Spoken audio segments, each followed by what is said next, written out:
श्री शिवाय नमस्तुभ्यं। श्री शिवाय नमस्तुभ्यं। मंगलवार को अगर शिव जी के मंदिर में, शंकर के मंदिर में जाकर एक लोटा पानी चढ़ाया जाता है तो हमारे कार्य में उन्नति होती है। एकादशी के दिन जब आप जल शंकर को चढ़ाने तो रोज ही जाते हैं। जब एकादशी का दिन रहे और शंकर जी के मंदिर में आप जल समर्पित करें तो 3 बार मुख से स्वधा स्वधा स्वधा या स्वधा स्तोत्र का पाठ, जिसमें 12 श्लोक। एकादशी के दिन दूज, चतुर्थी, अष्टमी,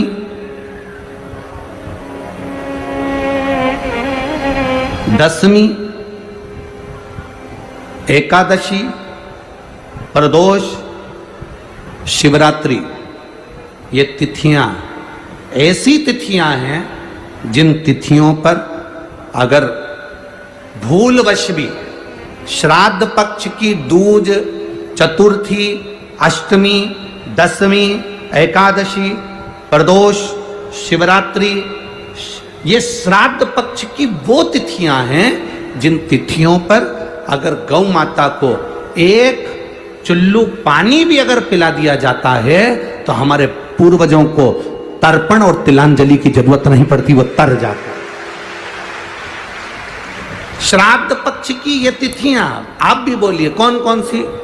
दूज, चतुर्थी, अष्टमी, दशमी, एकादशी, प्रदोष और शिवरात्रि, ये वो तिथियां हैं। अगर भूलवश भी अगर कोई गाय को पानी दे देता है, भूलवश भी हमारे घर में आए हुए किसी अतिथि को, हम किसी को नहीं पहचानते, उस व्यक्ति को हमने अगर अपना पास में रखी हुई जल के पात्र में से भी अगर जल दे दिया होता है और उसने अपनी प्यास बुझा ली होती है तो हमारे पूर्वज, ये श्राद्ध पक्ष में इसका फल 1000 लाख गुना हो जाता है। लाख गुना,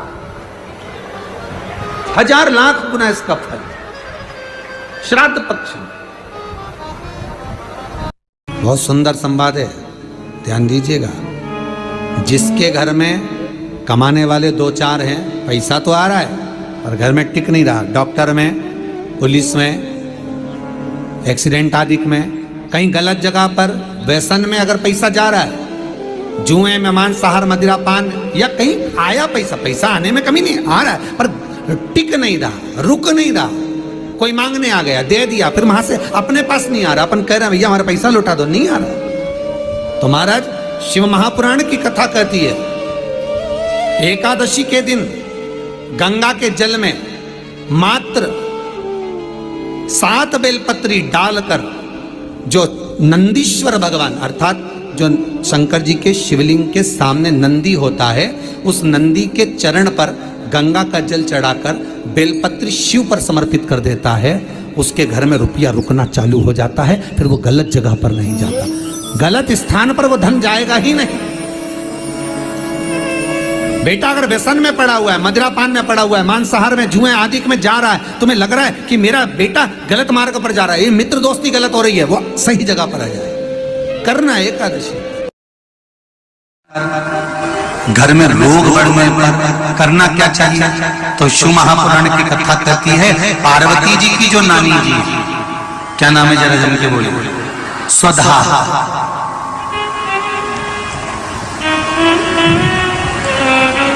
जो पितृलोक में रही और पितरों के साथ में रहने के बाद एक बार इनके मन में ये भाव प्रकट हो गया था कि मैं पितृलोक में तो रह रही हूँ, आपके साथ में रह रही हूँ, पर मेरा मन शंकर भगवान की आराधना में लगा रहता है। तो स्वधा भगवान शिव की आराधना करने जब जाती थी तो पितृ उनकी आराधना के लिए संपूर्ण सामग्रियां सिद्ध कर देते थे और संपूर्ण सामग्रियां सिद्ध कर स्वधा को दे देते और स्वधा जाकर पितृलोक से जाकर भगवान शिव की आराधना करते।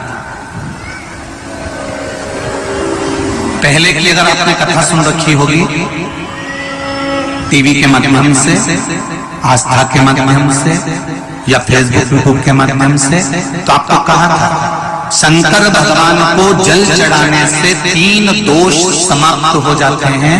पहला पितृदोष, दूसरा कालसर्प दोष और तीसरा वास्तु दोष।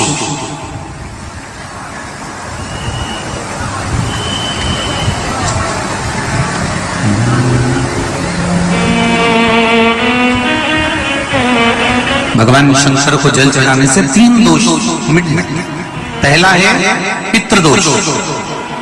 जब हमारे घर के मटके में से, हंडे में से, घर में जो पानी का स्थान होता है वहां से लोटा भरकर पानी भरते हैं, लेकर जाते हैं, तो परिंदा, मटका, हंडा, बाल्टी जिसमें पानी भरा हुआ है रसोई घर में, वो स्थान पितरों का स्थान कहलाता है। उस पितरों के स्थान में से जब पानी भरकर लेकर जाते हैं, तो रसोई घर में से लेकर जब घर में से निकल कर जाते हैं, तो पूरे घर का वास्तु दोष, और उस परिंदे में से, मटके में से पानी भरा तो पितृदोष। और ध्यान देना, इसको ले जाकर जब शंकर भगवान को समर्पित करते हैं, तो पितरों का दोष, वास्तु दोष और कालसर्प दोष, ये तीनों अपने आप समाप्त हो जाते हैं मात्र शंकर पर एक लोटा जल समर्पित कर देने पर। कई लोग कहते हैं कि श्राद्ध पक्ष आ गया, ये कर लेना चाहिए तो प्रेत योनि से मुक्ति हो जाएगी। पितरों की शांति के लिए ये कर लेना चाहिए तो पितृ मुक्त हो जाएंगे। पहले तो एक बात अच्छे से समझ लो, पितृ मुक्त नहीं होते, उनकी शांति होती है। क्या होती है? जम के बोलो जरा। उनकी शांति होती है। जब आप किसी तीर्थ में स्नान कर रहे हो, जब आप किसी तीर्थ में हो, स्नान कर रहे हो, पुण्य कर रहे हो, सत्कर्म कर रहे हो, भजन कर रहे हो, कीर्तन कर रहे हो, मंत्र जाप कर रहे हो, तो उसका एक अंश, एक भाग हमारे पूर्वजों के खाते में, हमारे पितरों के खाते में जाता है, उनके खाते में पहुंचता है, ये निश्चित। आपने किसी ब्राह्मण को भोजन कराया, भले आपने पितरों के निमित्त नहीं जिमाया, कोई ब्राह्मण को 1 गिलास पानी पिलाया, भले आपने पितरों के निमित्त नहीं पिलाया, पर आपका एक अंश उसके खाते में चला जाएगा। उससे क्या होगा? पितरों की शांति। 16 श्राद्ध में, श्राद्ध पक्ष में, घर में अगर गंगा का जल हो, आपके घर में अगर गंगा जल रखा हो, श्राद्ध पक्ष में तुलसी के क्यारे के पास में एक छोटी सी कटोरी रखकर घर का कोई भी व्यक्ति, चाहे महिला हो, पुरुष हो, पुत्रवधू हो, बच्चे हों, कोई भी हथेली में गंगा जल लेकर अपने पूर्वजों का स्मरण कर और वो गंगा जल काशी विश्वनाथ के नाम से अपने पूर्वजों का नाम लेकर वो कटोरी में अगर 5 बार या 7 बार छोड़ देता है, तो उसके पूर्वजों को पिंडदान और तर्पण की जरूरत नहीं पड़ती, उनको मोक्ष प्राप्त हो जाता है। श्री शिवाय नमस्तुभ्यम। हर हर महादेव।